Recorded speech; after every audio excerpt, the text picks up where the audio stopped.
You want to have your own unbiased opinion. Otherwise, you don't have an opinion, really.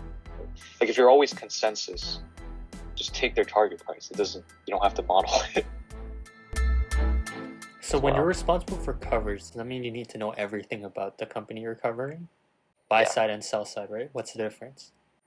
So for us, it really depends on, again, how big the position is. For the big position, I would argue we would know a lot more than sell side. And that's just because we do a lot more calls with management and other experts outside. It's also like thinking about the drivers really, and then how to model it beyond just multiples and next 5 years. If you're going to spend a lot of time holding a company, what's the end goals? Like, what's the industry like? What are all the competitors in the space? And then really just trying to break it down. Is your initiation 10-page plus a model? No, it's like 40. 40 pages is condensed, right? It's broken down into actual information. Whereas sell side stuff, it's more of like, here's what happened.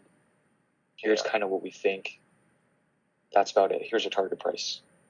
Whereas for us, it's more like, okay, so what are the actual drivers of this? Why, for example, why does fintech exist? Who are they taking money from? How would you estimate the actual market, and what part of that's actually addressed?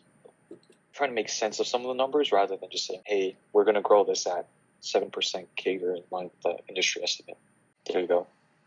The difference is it's a lot more qualitative, right? It's like, here's the information. What conclusions can you draw from it? And how are we different from the consensus target prices or what the market price is? And you really have to break that down. You have to justify why you like your stock more. Yeah. And then because there's also like a risk side to it too, right?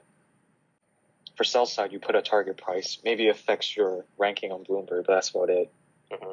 If you put out a recommendation, you also have to think, how much money can you lose, and how much money would that lose for clients and stuff? Our initiations are like 40, 50 pages too. But like you can do short initiations depending on certain. It's just for analysts taking over coverage though, right? The short ones?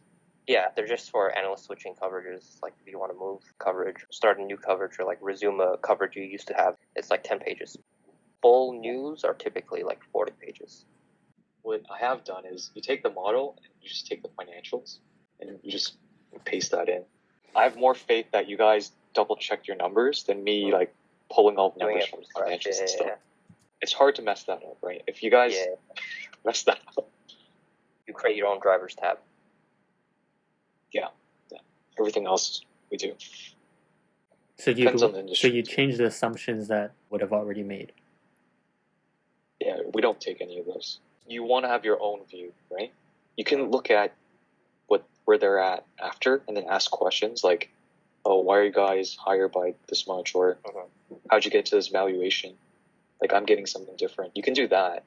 But like, you want to have your own unbiased opinion before you start looking elsewhere, right? Otherwise, you don't have an opinion, really. Like, if you're always consensus, just take their target price. You don't have to model it. I mean, but the good thing about this job is, aside from trading hours, your work is so flexible that like, it's like you really just have to keep up with the news, and then research. It's like, I could take a day off. I just have to work extra hard like the next day kind of thing.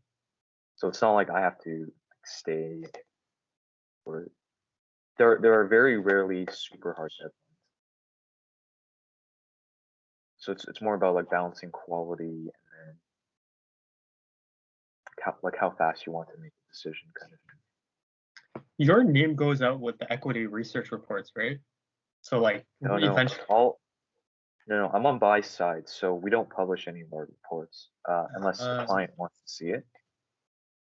So you wouldn't be able to find any of our research. It's like proprietary. Like, why would we?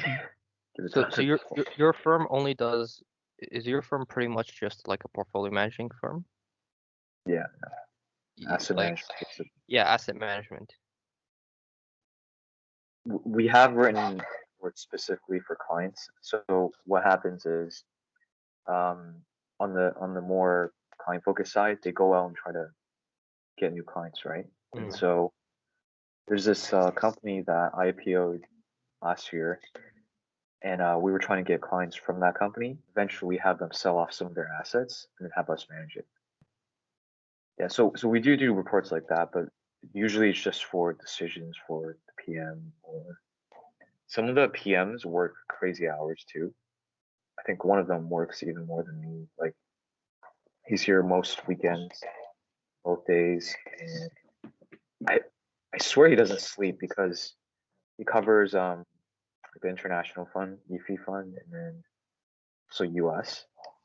And so he has to watch the Asian markets too. Like, dude, how do you keep? And then because he's the PM, right? I don't know how he does it, but he can keep track of like 50 to 100 companies. Um, it's insane. I don't even know how long he works.